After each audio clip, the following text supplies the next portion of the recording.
Amis photographes, bonjour! Cela fait déjà 2 tutos que nous parlons d'analyse d'images. Dans le tuto numéro 65, il s'agissait d'une analyse express du genre je garde ou je jette. Dans le tuto de la semaine dernière, je vous proposais un exemple de grille d'analyse et vous invitais à l'appliquer sur vos images. Voyons cela avec un exemple concret, mais juste après ça.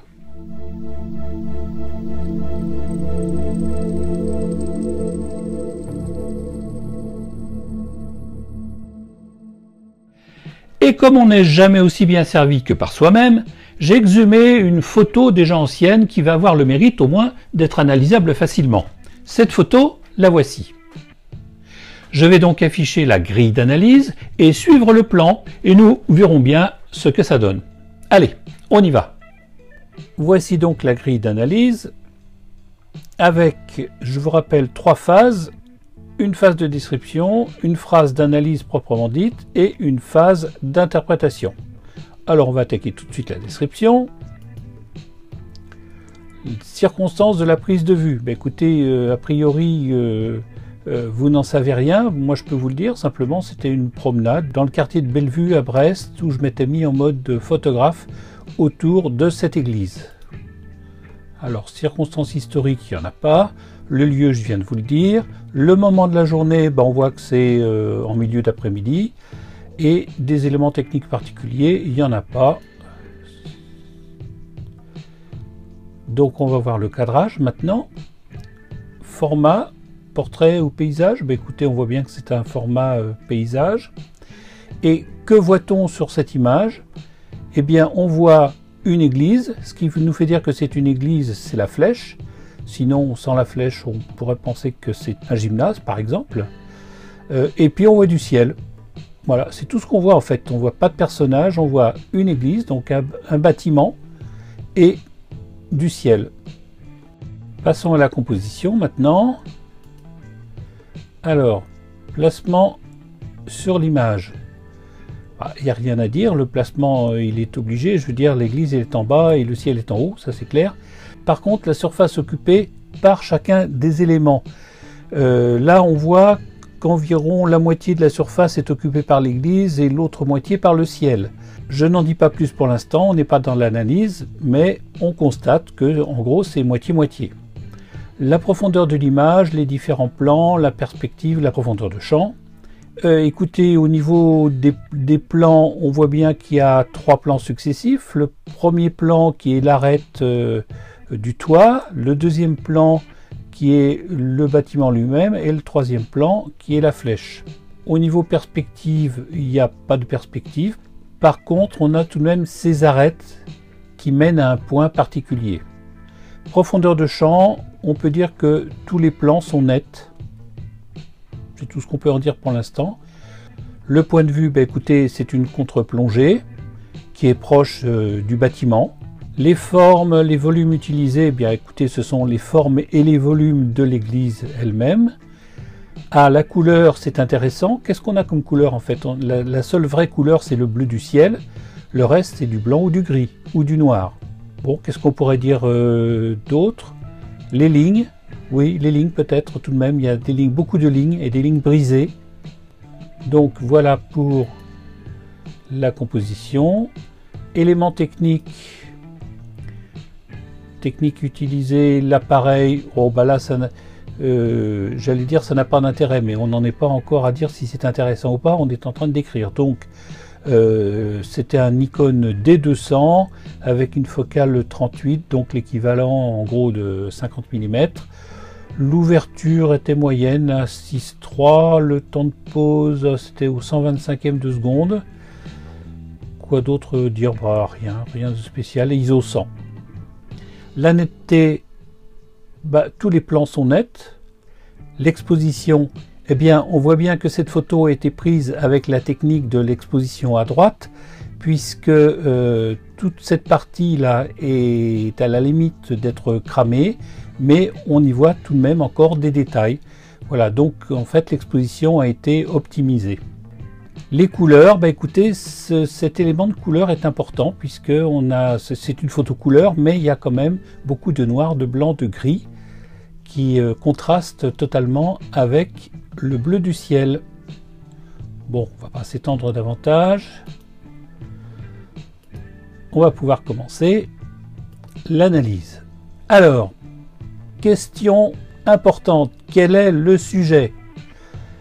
Réponse qui va paraître évidente, le sujet c'est une église. Bien, on va voir si on ne peut pas aller plus loin tout à l'heure, mais pour l'instant c'est tout ce qu'on peut dire, le sujet c'est une église. Bien. Alors voyons la forme. A priori, sans aller plus loin déjà, la forme, on a l'impression que c'est une photo qui est quand même très formelle, quoi, avec des arêtes vives, un cadrage serré. Bien, qu'est-ce que l'on voit? On voit le haut d'une église, que le haut, je vous ferai remarquer. C'est-à-dire, on voit le toit avec des arêtes, on voit un petit peu la façade extérieure sous ce toit et on voit cette flèche qui monte vers le ciel. Qu'est-ce qu'on ne voit pas? On ne voit pas par exemple l'entrée de l'église, on ne voit pas les côtés de l'église, on ne voit que le haut de l'église avec un cadrage plutôt serré. Alors pour la composition maintenant,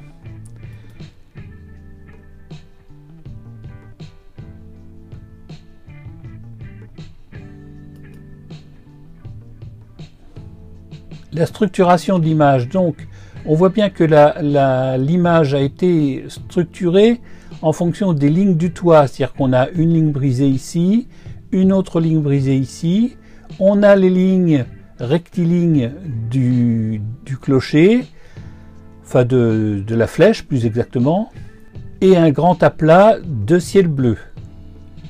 Le poids respectif, ça c'est intéressant parce que certes l'église pourrait sembler avoir un poids plus important que le ciel, mais on s'aperçoit que le ciel est finalement aussi important que l'église. Les mises en relation, on voit bien qu'il y a une relation directe entre l'église et le ciel. C'est pour ça que je mettais déjà un petit bémol tout à l'heure sur le sujet. Le sujet peut sembler être l'église, mais tout de même la présence très importante du ciel nous fait dire qu'il y a une mise en relation là directe entre les deux. Alors, surface, placement, bah écoutez, il y a des aplats surtout, hein, les aplats du bord du toit là, des aplats du ciel, les aplats du côté de la flèche également. Profondeur de l'image, eh bien écoutez, on peut dire que cette image a une certaine profondeur avec ces trois plans successifs de l'église, mais j'ai tendance à rajouter le ciel comme quatrième plan.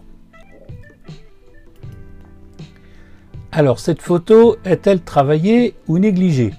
D'après vous, est-elle importante ou non? Autrement dit, est-ce que la forme est importante? D'après vous? Bien sûr, c'est une photo qui est travaillée, on voit bien que ça n'a pas été pris n'importe comment et que la forme est vraiment très importante.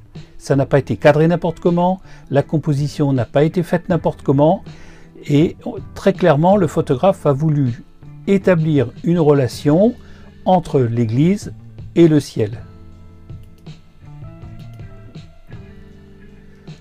Le fond. Est-ce que cette photo a une signification ou délivre un message particulier? Écoutez, entre l'église et le ciel s'établit très clairement ici une relation. Donc il y a une signification tout de même derrière cette simple photo, à savoir la relation spirituelle qui peut exister justement entre cette église et le ciel. Je pense que cette notion de spiritualité est fortement présente dans cette image, de la façon dont c'est cadré, dont la composition est faite et la façon dont l'image a été traitée. Atmosphère, ambiance, c'est une atmosphère, on va dire plutôt froide, mais malgré tout avec de la spiritualité. Est-ce que le fond est important? Du coup, oui. On ne voyait tout à l'heure qu'une forme, une succession de lignes, des surfaces. Or, on s'aperçoit tout de même que la relation entre l'église et le ciel est tellement importante que le fond est important. Oui, cette image a une signification. Donc, on revient à cette même question.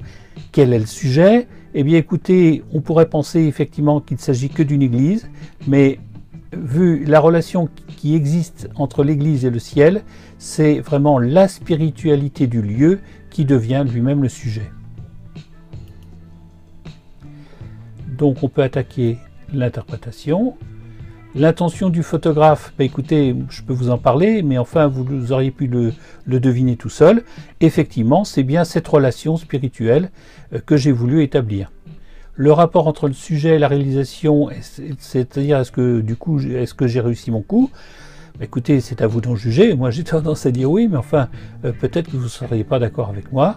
Votre avis, je vous donne le mien, j'aime bien, mais enfin c'est pareil. Là c'est quelque chose de très subjectif. Chacun peut aimer ou ne pas aimer, détester. Enfin là, chacun est libre de ses choix. Voilà pour cette analyse. Je voudrais simplement compléter en disant que j'ai effectué d'autres photos ce jour-là de l'église. Et vous allez voir, je vais vous en montrer quelques-unes, vous allez voir que ça n'a rien à voir, que la dimension spirituelle a vraiment été voulue dès la prise de vue pour cette photo-là, alors que sur les autres, c'était davantage des photos plus formelles pour essayer de faire des photos intéressantes, des belles photos entre guillemets, des photos qui graphiquement pouvaient être intéressantes. Voilà.